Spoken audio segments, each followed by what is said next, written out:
In all three parts of the problem, we are dealing with the limits of indeterminate forms. This fraction over here actually represents an indeterminate form 0 over 0, since the numerator and the denominator both tend to 0 as x goes to 0. In part B, we also have an indeterminate form 0 over 0, and here in this part C we have an indeterminate form which is infinity times 0, which can also be expressed as 0 over 0.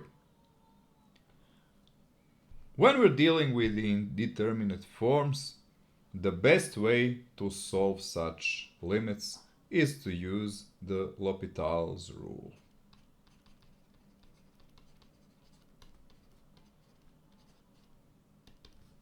Let's write this down. We have a limit as x goes to some point x0 of f of x over g of x, where both f of x and g of x go to 0 as x goes to x0. This is equal to the limit where x goes to x0 of the ratio of the derivative of f of x and the derivative of g of x, both with respect to x. Now that we've stated the L'Hopital's rule, we can use it to solve those problems.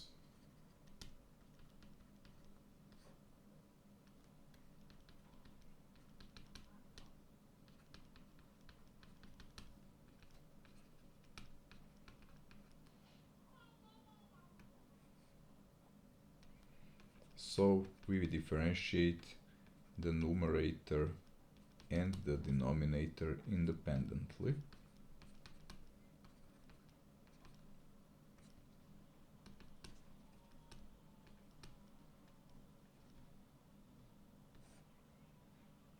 We treat sine x as a composite function, so we have 2 times sine of x times d over dx of sine of x.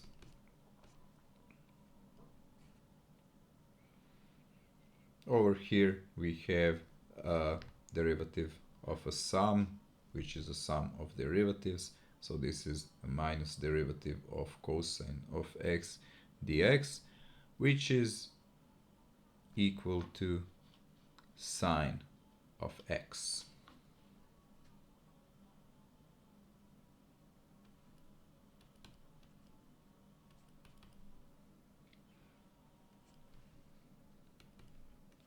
Finally, we have limit where x goes to 0 of 2 times sine of x times cosine of x over sine of x.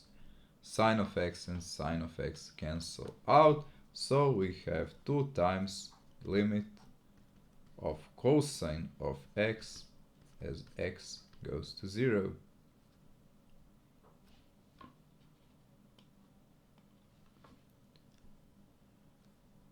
And this is equal to 2.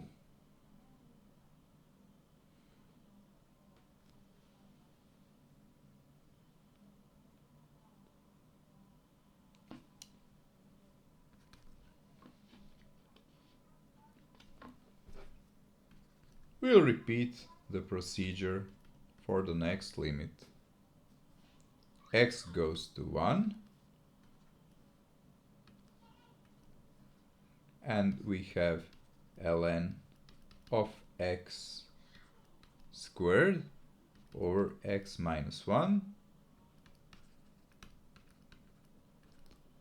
We differentiate both parts of the fraction.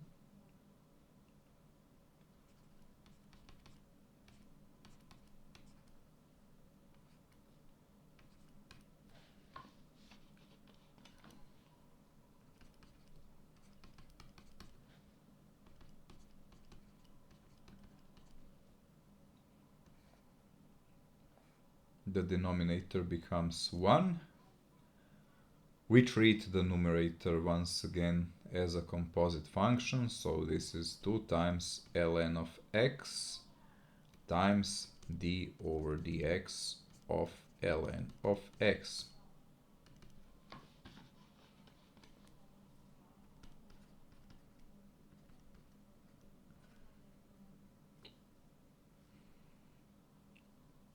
We have 2 times ln of x times 1 over x, as x goes to 1. So this is 2 times limit as x goes to 1 of ln of x over x. But in this case, we can easily see that as x goes to 1, ln x goes to 0, while x goes to 1, and this limit is equal to 0. Now let's go for the part C. We have a limit of x squared times e to the power of minus x as x goes to infinity, and we'll write it down as a limit as x goes to infinity of x squared over e to the power of x. So we actually wrote it down as an indeterminate form, infinity over infinity instead of 0 over 0, but this can easily be written out in this different form. And let's just differentiate both parts of the fraction.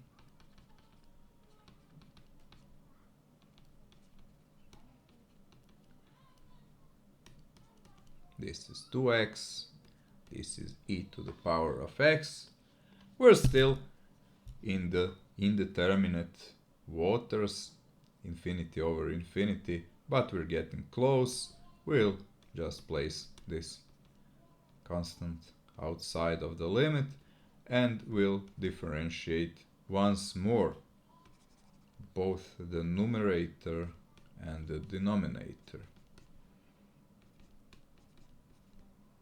Thus we can repeat the procedure as much as we need to, as many times as we need to. That is 2 times limit when x goes to infinity of 1 over e to the power of x. 1 over infinity is obviously 0.